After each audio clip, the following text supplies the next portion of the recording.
Hello students, welcome to Tangi Shwadi channel. நான் தான் உங்கள் தங்கி ஸ்வாதி பேசுகிறேன். நம்ம லெசனில் மை கிராண்ட் மதர்ஸ் ஹவுஸ் இங்கிலீஷில் 6th லெசன். ஸோ அது ஓப்பன் பண்ணுங்கள். அதில் நம்ம இன்றைக்கி டிஸ்கஸ் பண்ண போகிறோம் about this poem. We will now divide the poem into 3 parts and read the first part once again. So இந்த போயமை வந்து 3ஆக பிரித்து அதை டிஸ்கஸ் பண்ண போகிறாங்க. Let us discuss first thing. Discussion. There is a house now far away where once I received love, that woman died. The house withdrew into silence, snakes moved among books. I was then too young to read and my blood turned cold like the moon. What happened to the house after the grandmother died? அவங்க பாட்டி இறந்தவாட்டி அந்த வீடு என்ன ஆச்சு அப்படின்னு சொல்கிறாங்க. அந்த பேராகிராஃப்லேயே இருக்குது. The house withdrew into silence. So அந்த வீடு வந்து அவங்க பாட்டி இறந்தவுடனே ரொம்ப அமைதியாயிடுச்சு. ஏன்னா அந்த வீட்டில் வேறு யாரும் கிடையாது, அந்த வீட்டை பார்த்துக்கிறதுக்கும் யாரும் கிடையாது. Why was the poet not able to read the books?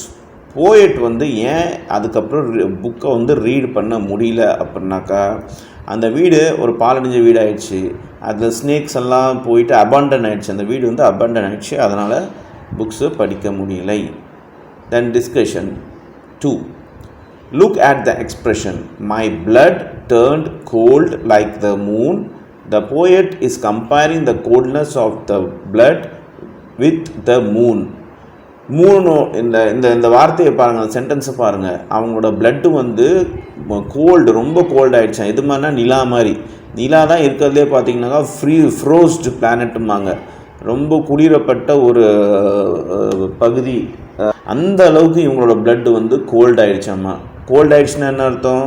நம்ம உடம்புல வந்து சூடு இல்லைனாக்கா கோல்டு ஆகிடும், சூடு இல்லைனாக்கா உயிர் போயிடும். ஸோ இவங்களுக்கு உயிர் போன மாதிரி ஒரு ஃபீல் வந்துடுச்சு அவங்க பாட்டி இல்லாத போது. அந்த மாதிரி ஃபீல் பண்ணுறாங்க இவங்களும் அப்படின்னு சொல்கிறாரு அந்த poet. She use the word like to make the comparison. A comparison of two things using like or as is called simile. இந்த சிமிலி ஏற்கனவே நாம் இந்த லிஷருங்கிற ஒரு இதில் பார்த்துருப்போம், போயமில் பார்த்துருப்போம். சிமிலினா வேறு எதுவும் கிடையாது, ஒரு விஷயத்தை இன்டைரக்டாக சொல்கிறது தான் சிமிலி அப்படின்னு சொல்லுவாங்க. Simile is use to highlight a particular quality, characteristics or features of something. எதையாவது பற்றின ஒரு கேரக்டரிஸ்டிக்ஸோ இல்லை ஃபீச்சரோ சொல்கிறது தான், இன்டைரக்டாக சொல்கிறது தான் சிமிலின்னு சொல்லுவாங்க. ஓகேங்களா? ஸோ இந்த இடத்துல இன்டைரக்டாக கோல்ட்னஸ் ஆஃப் மூன் அப்படின்னு எதுக்காக சொல்லியிருக்காங்கனாக்கா, அந்த அளவுக்கு அவரோட பிளட் வந்து ரொம்ப ஃப்ரீஸ் ஆகிற மாதிரி ஃபீல் பண்ணார் அப்படின்னு சொல்லியிருக்கு. Example, he is a brave as a lion. அவன் வந்து சிங்கம் மாதிரி ஒரு தைரியமான ஆள் அப்படின்ட்டு ஒரு எக்ஸாம்பிள் கொடுத்துருக்காங்க. அதே மாதிரி the place where silence like a grave. இப்போ சிங்கம் மாதிரிங்கிற கம்பேர் பண்ணுறது தான் சிமிலி.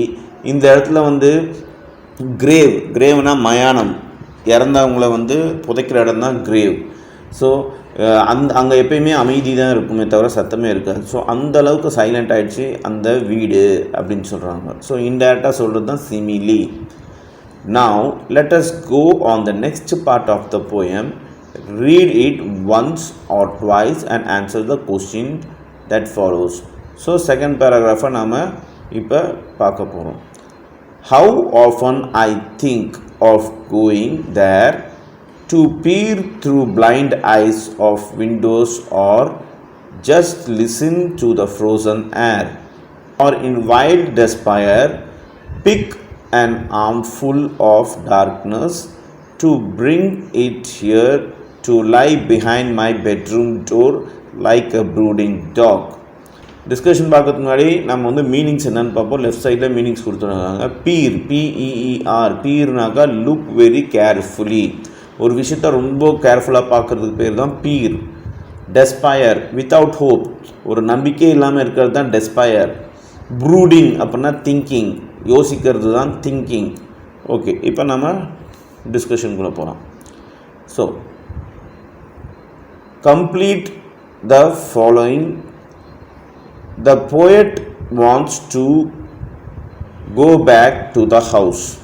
ஸோ போயிட்டு வந்து அவங்க வீட்டுக்கு போகணும்னு நினைக்கிறாங்க. இதில் வந்து 3 கொடுத்துருக்காங்க. The peer to listen to pick. So எதுக்காக போகணும்னு நினைக்கிறாங்க. நீங்கள் வந்து இது ஃபைண்ட் அவுட் பண்ணிட்டு நீங்கள் இது வந்து ஆன்சர் எனக்கு அனுப்பிச்சி விடுங்க. இப்போ டிஸ்கஸ் பண்ண வேணாம்.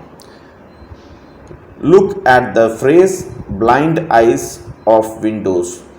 Windows is a non-living object in the poem. The windows has been given a human physical feature, either blind eyes. What do we call this poetic transformation? இந்த மாதிரி இன்டைரக்டாக சொல்கிறதுக்கு பேர் என்ன அப்படின்னு சொல்கிறாங்க.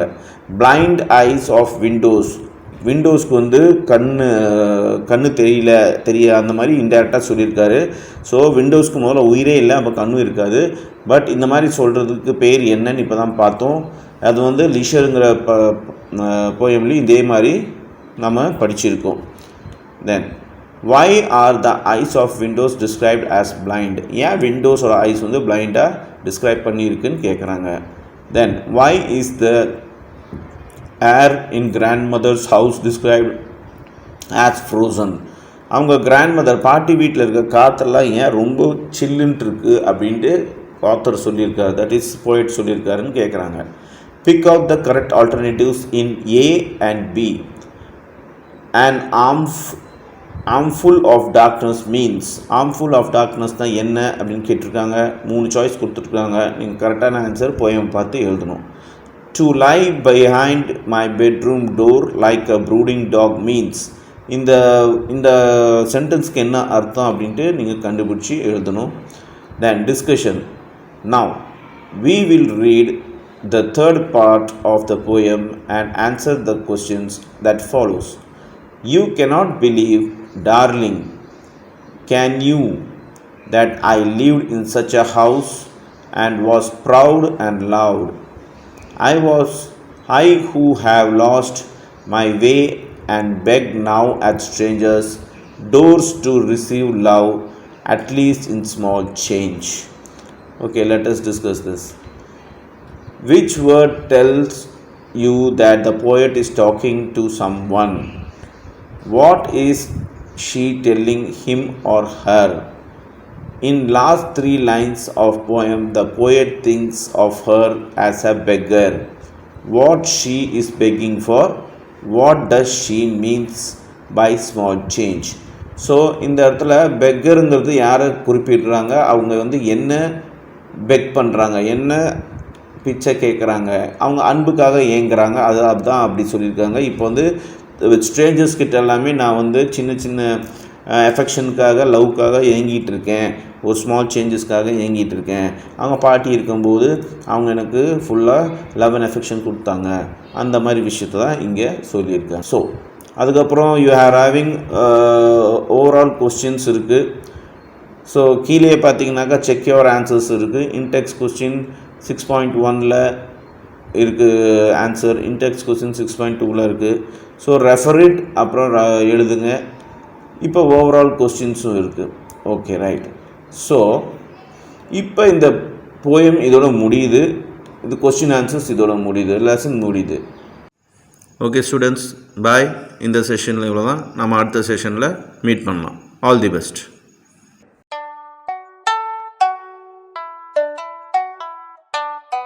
ஆன்லைன் கிளாஸுக்கு தங்கிலீஷ்வாதி@gmail.com மெயில் அனுப்பிச்சுடுங்க. உங்கள் டீட்டெயில்ஸ் அனுப்பிச்சுடுங்க.